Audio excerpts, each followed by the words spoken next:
కొన్నిసార్లు దేవుడు మన జీవితంలో ఏదైనా కార్యం చేసే ముందు చాలా సమయం తీసుకుంటాడు. అట్టి సమయంలో మనకి రోజులు గడుస్తున్నా ఏది జరగనట్టు అనిపిస్తుంది. ఆ వెయిటింగ్ పీరియడ్లో మనం సహనం కోల్పోతాం. మనలోని నమ్మకాన్ని, ఆశని మెల్లగా కోల్పోతూ ఉంటాం. కానీ ఒక్కటి గుర్తుపెట్టుకో, బైబిల్లోని పెద్ద పెద్ద భక్తులు కూడా ఇలాంటి నిరీక్షణ దాటి వచ్చిన వారు.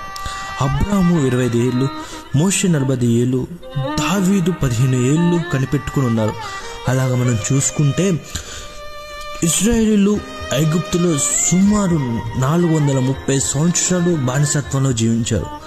అలా జీవించిన తర్వాత కూడా సుమారు వాళ్ళకి 40 సంవత్సరాలు పట్టింది కానాను దేశాల్లోకి వెళ్ళటానికి. కానీ వారి నిరీక్షణ చివరికి ఎలా ముగిసిందో చూడండి. దేవుడు వారిని ఎప్పుడూ విడిచిపెట్టలేదు. సరైన సమయంలో వారి జీవితాలను అద్భుతంగా మార్చేశాడు.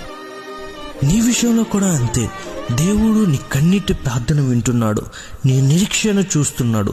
ఆయన నీ జీవితంలో సరైన సమయంలో నీ ఊహించిన దానికంటే అధికమైన ఆశీర్వాదాలతో, మేలులతో దేవుడు నిన్ను ఆశీర్వదిస్తాడు. అందుకే నీలోని నిరీక్షణ కోల్పోకు. ప్రార్థన చేయడం మాత్రం ఎప్పుడూ ఆపకు. ఎందుకంటే దేవుడు ఒక్క సెకండ్లో నీ జీవితాన్ని ఒక అద్భుతంగా మార్చేయగలడు. అవును, జస్ట్ ఒక్క సెకండ్ చాలు నీ లైఫ్ మారిపోవడానికి. కాబట్టి ప్రార్థన ఆపోవద్దు. ఆయన మీద నమ్మకం ఉంచు. ఖచ్చితంగా నీ జీవితంలో మేలు చేస్తాడు. ఆమేన్.